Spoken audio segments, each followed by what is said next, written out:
बोधगया थाना क्षेत्र में बीते 26 अगस्त 2022 की शाम 6:30 बजे 26 वर्षीय युवती का मोबाइल अज्ञात मोटरसाइकिल सवार के द्वारा रिलायंस स्मार्ट पॉइंट मॉल दुमहान के पास लूट लिया गया था।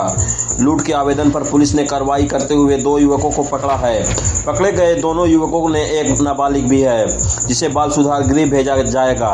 वहीं मोबाइल लूट मामले में शामिल अपराधी को बोधगया पुलिस ने ही BTMC के पास मोबाइल और 10,000 रुपए छीनने के मामले में 2 दिन पहले ही जेल भेजा है। शनिवार को इसकी जानकारी देते हुए बोधगया SDPO अजय प्रसाद ने बताया कि मोबाइल छिनतई मामले में बोधगया थाना में लूट का केस दर्ज करते हुए कांड का अनुसंधान नवनियुक्त पुलिस पदाधिकारी आनंद राम के द्वारा प्रारंभ किया गया।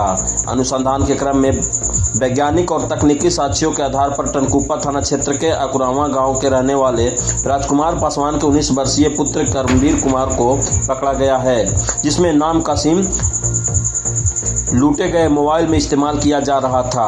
करमवीर कुमार ने पूछताछ करने पर उन्होंने बताया कि इनके एक नाबालिग मित्र और उन्होंने मिलकर यह मोबाइल 6700 रुपये में एक कुख्यात अपराधी बोधगया थाना क्षेत्र के मसपुरा गांव के रहने वाले राम खिलावन यादव के पुत्र पिंटू कुमार उर्फ फांचा ने खरीदा था, जो प्रायः चोरी और लूट का मोबाइल बेचता है।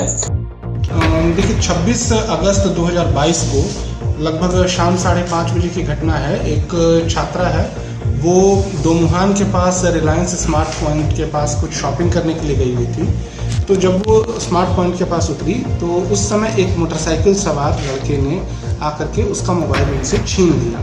उन्होंने उसको पकड़ने की कोशिश की, थोड़ा दूर उसको चेज भी किया, लेकिन वो भागने में सफल रहा। तो उस केस का अनुसंधान किया गया, केस को लूट के हेड में रजिस्टर करके, और जो एक हमारे न्यूली अपॉइंटेड सब इंस्पेक्टर है श्री आनंद राम, उनके द्वारा इसमें अनुसंधान किया गया। तो वैज्ञानिक अनुसंधान से हम लोग उस व्यक्ति तक पहुंचने में सफल रहे जिसका सिम उस मोबाइल में एट प्रेजेंट इस्तेमाल किया जा रहा था। उसको पकड़ा गया, उसने एक्सेप्ट किया कि उसने और उसके एक नाबालिग दोस्त ने एक कुख्यात लुटेरे से, जो चोरी और लूट का मोबाइल बेचता है सस्ते दामों पे, उससे 6700 रुपीज़ में एक मोबाइल ख़रीदा था और उसमें इसका सिम यूज़ हो रहा था। तो उसके आधार पे उसके उस नाबालिग दोस्त को पकड़ा गया और उसके पास से वो सिम कार्ड जो उस मोबाइल में यूज़ हो रहा था और वो लूटा गया मोबाइल दोनों बरामद हुआ। दोनों से जब पूछताछ किया गया तो इन्होंने बताया कि बोधगया थाना क्षेत्र का पिंटू कुमार उर्फ पोचा नाम का एक क्रिमिनल है, जो पहले भी लूट के केसेस में कई बार जेल जा चुका है। वो आदतन लुटेरा है और उसी से इन लोगों ने ये मोबाइल ख़रीदा था। तो इस प्रकार इस केस का डिटेक्शन सक्सेसफुली कर लिया गया है। सभी एक्यूज्ड अरेस्ट कर लिए गए हैं। पोचा को एक दिन पहले ही लूट के एक अन्य केस में जेल भेजा जा चुका है। तो अभी हम लोग उस पोचा को भी, जो पिंटू कुमार और पोचा, उसको इस केस में भी हम लोग रिमांड कर रहे हैं। आपराधिक इतिहास क्या है इन लोगों का सर? इन दोनों का आपराधिक इतिहास अभी तक तो हम लोगों को प्राप्त नहीं है। हम लोग ये लोग दूसरे थाना क्षेत्र के रहने वाले हैं, तो वहाँ के थाना से हम लोग इनका क्रिमिनल हिस्ट्री ले रहे हैं। फोचा का आपराधिक इतिहास हमारे पास है, वो हम लोग विधिवत केस डायरी में मेंशन करके भी कोर्ट में सबमिट कर रहे हैं। ये दोनों मोबाइल खरीदने के जुर्म में जा रहे हैं? हाँ, ये दोनों चोरी और लूट का जो संपत्ति खरीदना और उसे रखना, ये जानते हुए कि ये संपत्ति चोरी की है, उसके केस में ये लोग जेल जा रहे हैं। उसी केस में अलग सेक्शन में इन लोगों पर चार्जशीट किया जाएगा। क्या क्या इन लोग के पास बरामद? इनके पास से लूटा गया मोबाइल बरामद हुआ है और उस लूटे गए मोबाइल में जो एक लड़का है जो अपने नाम का सिम यूज़ कर रहा था, वो बरामद है। चूँकि ये दोनों साक्ष्य हैं तो दोनों को हम लोग जब्ती सूची बनाकर कोर्ट में प्रोड्यूस कर रहे हैं। नाबालिग को भी कहाँ भेजा जाएगा? और नाबालिग को रिमांड में भेजा जाएगा।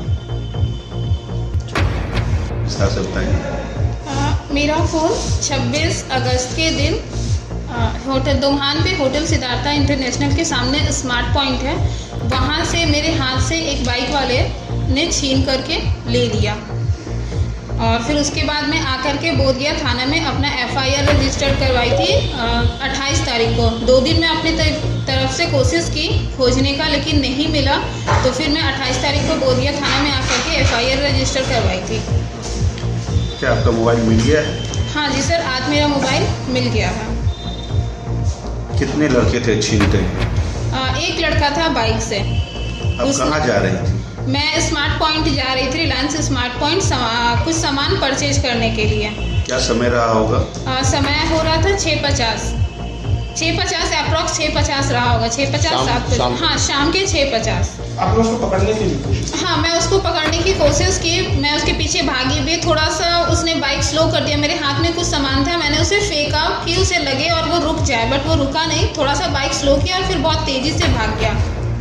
तो बोधिया थाने की उपलब्धि के लिए आप क्या कहेंगे? बोधिया थाने के लिए हाँ, थैंक यू सो मच कि यहाँ के जितने भी मतलब अधिकारी हैं, जो भी सीनियर्स हैं, उन्होंने मेरी बहुत हेल्प की, क्योंकि मुझे एक उम्मीद नहीं था कि मेरी फ़ोन मिल पाएगी। बहुत लोगों ने कहा कि नहीं मिलेगा, चला जो चीज़ चला जाता है वो नहीं मिल पाता है, बट मैं बहुत खुश हूँ कि आज मुझे ये खबर मिला कि मेरा फ़ोन मिल गया अप्रॉक्स 20 डेज़ में ही। महाबोधि सोसाइटी ऑफ इंडिया के मुख्य पुजारी भंते राहुल के नेतृत्व में अंगारिका धम्मपाल के 158वीं जयंती शनिवार को मनाई गई। इस कार्यक्रम में मुख्य अतिथि के रूप में बिहार सरकार के पर्यटन मंत्री कुमार सरजीत, महाबोधि मंदिर के सचिव एन दोरजे उपस्थित थे। इसके पहले बौद्ध भिक्षुओं ने अंगारिका धम्मपाल के प्रतिमा पर माल्यार्पण कर पूजा अर्चना किया। उसके बाद मुख्य अतिथियों ने दीप प्रज्वलित कर जयंती मनाई। इस अवसर पर बोध गया के विभिन्न बौद्ध मठों के बौद्ध भिक्षु शामिल रहे। वहीं भंते राहुल ने संबोधित करते हुए कहा कि भगवान बुद्ध के आदर्शों को अपने जीवन में उतारने की जरूरत है। श्रीलंकाई मूल के नागरिक अंगारिका धम्मपाल को बौद्ध धर्म के उद्धारक के रूप में मानते हैं। श्रीलंका मूल के लोगों के द्वारा अंगारिका धम्मपाल के आदर्शों का प्रचार प्रसार कई मुल्कों में किया जाता है। वहीं बिहार राज्य के पर्यटन मंत्री कुमार सरजीत ने अंगारिका धम्मपाल के प्रतिमा पर माल्यार्पण करने के बाद उपस्थित लोगों को संबोधित किए। उन्होंने संबोधन में कहा कि आने वाले दिनों में बोध गया में 10 भाषाओं की कॉलेज की शुरुआत की जाएगी। इसके अलावा बनारस से बोध गया के बीच, बोध गया से राजगीर के बीच दुनिया की सबसे नंबर 1 क्लास का फूड प्लाजा भी खोलने की तैयारी है। इसके लिए कैबिनेट से अनुमति दे दी है। वहीं प्लाजा खोलने वाले के लिए पर्यटन विभाग से 50 लाख रुपए अनुदान के रूप में दी जाएगी। इस कार्यक्रम के बाद राहुल भंते ने पर्यटन मंत्री को स्मृति चिन्ह एवं खादा देकर सम्मानित किया। इस अवसर पर टूर एंड ट्रेवल के अध्यक्ष सुरेश सिंह, सिद्धार्थ कंपेशन ट्रस्ट के विवेक कुमार कल्याण शामिल थे। इतना हमारा मेंबर लोग जाकर बुलाकर सभी लोग मिलकर, जैसे स्कूल ऑर्गेनाइजेशन, होटल और दुकान, मंदिर, सबसे मिलकर आज का कार्यक्रम किया। आप सब मीडिया आप ही लोग से ये प्रचार प्रसार कर सकते हैं। आप सब भी आया, बहुत बहुत धन्यवाद। फिर से हम लोग लगे रहेंगे। एक ही शब्द आखिरी में बोलेंगे, कोरोना ख़त्म हो गया, अभी डरना ज़रूरत नहीं। आप सब इस धरती में आइए, पूजा पाठ कीजिए। अभी पिंडदान बहुत उत्सवाकार से हो रहे हैं, लोग इतना आया, हम सब खुशी हैं। इस बुद्ध गया के लिए एक रौनक आ गया। ये सब होना चाहिए, तभी हम सबको पूरा दुनिया को ये दिखाना चाहिए, इंटरनेशनल लेवल में ये दिखाना चाहिए। तब उन लोग को भी डर ख़त्म हो जाएगा, सब आ जाएगा, तब हमारा बुद्ध गया फिर से रौनक बढ़ेगा। बिहार सरकार के पर्यटन मंत्री कुमार सरजीत के द्वारा पितृपक्ष मेला महासंगम को देखते हुए सभी पिंडदानियों के लिए निःशुल्क एम्बुलेंस की हरी झंडी दिखाकर रवाना किया गया। एम्बुलेंस के साथ इमरजेंसी सेवा के लिए ऑक्सीजन बैंक भी उपलब्ध है। पिंडदानियों की सुविधा को लेकर Siddharth compassion trust, rotary club और ग्लोबल एनजीओ के द्वारा ये निःशुल्क एम्बुलेंस सेवा की शुरुआत की गई है, जिसे शनिवार को पर्यटन मंत्री ने हरी झंडी दिखाकर रवाना किया है। आज हमारे माननीय मंत्री श्री सरजीत भैया के द्वारा आज एम्बुलेंस का रवाना किया गया है पितृपक्ष के शुभ अवसर पर। जिस तरह से पितृपक्ष में लाखों लोग यहाँ पर आ रहे हैं और उनको सेवा देने के लिए जिला प्रशासन का पहल ये रहा है। जितने भी एनजीओ हो, रोटरी क्लब हो, चाहे कोई ट्रस्ट हो, हर तरह से बढ़ कर के हिस्सा लीजिए और एक अच्छा मैसेज सारे पिंडानियों को देने की कोशिश कीजिए। इसके लिए मैं global NGO association, rotary club बोध गया, सिद्धार्थ कंपेशन ट्रस्ट की तरफ से ये एम्बुलेंस रवाना किया गया है ताकि हर लोग को ये सुविधा मिल सके। आज एनजीओ एसोसिएशन और रोटरी क्लब बोध गया, सिद्धार्थ कंपेशन के सामूहिक प्रयास से आज माननीय मंत्री पर्यटन विभाग के प्रदीप कुमार के द्वारा हरी झंडी दिखाकर एम्बुलेंस को रवाना किया गया है। जो पूरे पितृपक्ष मेले में जो पूरे बोध गया में घूम कर पिंडदानियों की सेवा सहायता के लिए एम्बुलेंस लगाया गया है और सभी को समुचित व्यवस्था इलाज कराने का कार्यक्रम ये एनजीओ द्वारा किया जाएगा।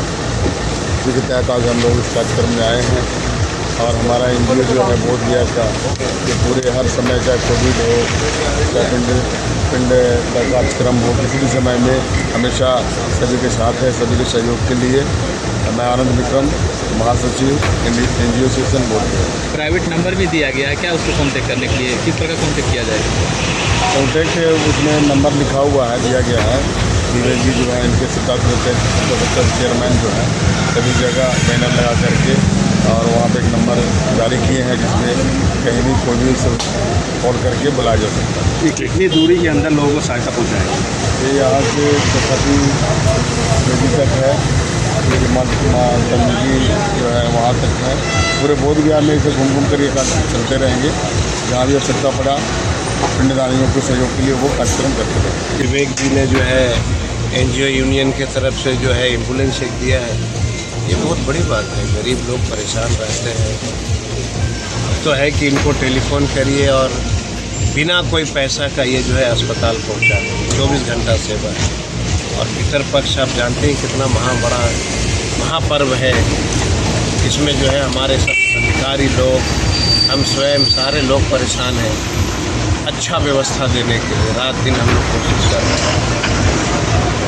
इस परिस्थिति में अगर हमारे ट्रस्टों ने एम्बुलेंस दिया है भगवान बुद्ध के पवित्र धरती पे, तो हम जो है तहे दिल से जिन लोगों ने दिया, जो इनके NGO के ट्रस्ट है, सब लोगों ने मिलकर दिया, चाहे वो विवेक हो, विक्रम हो, राजेश जी हो, बंटू आबू हो, ये सब मिलकर के जो दिया है, सबको तहे दिल से हम शुक्रिया अदा करते हैं और ईश्वर से प्रार्थना करते हैं कि आप लोग खुशहाल रहिए और यूं ही बोध गया के लोगों को सेवा करते हैं। इसमें हम लोग इस बार NGO एसोसिएशन की तरफ से गुजरात कम्युनिकेशन और क्लब के द्वारा एम्बुलेंस का एक नहीं, हम लोग करीब 2 या 3 एम्बुलेंस का सुविधा देने जा रहे हैं। के मेले में हम लोग कोई ना कोई ऐसा प्रोग्राम करते हैं NGO एसोसिएशन के द्वारा, जिससे पितृपक्ष में आज जितना पिंडदानी हो उन लोग का हम लोग सेवा करते हैं। बोध गया प्रखंड विकास योजना के अंतर्गत ग्राम पंचायत बसाड़ी के सभी वार्डों के ग्रामवासियों को वार्ड सभा आयोजन कराकर कुल 2047 घरों के 12,567 पंचायत वासियों के लिए लोहिया भारत मिशन ग्रामीण के चरण 2 के अंतर्गत ODF प्लस के तहत वार्डों को बताया गया कि हरा और नीला डस्टबिन में सूखा एवं गीला कचरा ठेला के द्वारा लिया जाएगा। इसमें ग्रामीणों ने सहमति जताई। इससे पूरे पंचायत में स्वच्छता अभियान पर चर्चा का विषय बना हुआ है। इस योजना में सामुदायिक आधारित संपूर्ण स्वच्छता सुनिश्चित करने हेतु ठोस एवं तरल अपशिष्ट के प्रबंधन समिति के सदस्यों एवं राज्य सरकार के द्वारा ILRT यूनिसेफ के फील्ड कोऑर्डिनेटर उत्तम कुमार एवं पंचायत सचिव माधोलाल, मुखिया ईश्वर माझी, उप मुखिया मनोरंजन प्रसाद समदर्शी, सामाजिक कार्यकर्ता पंकज कुमार ने सफल किया है।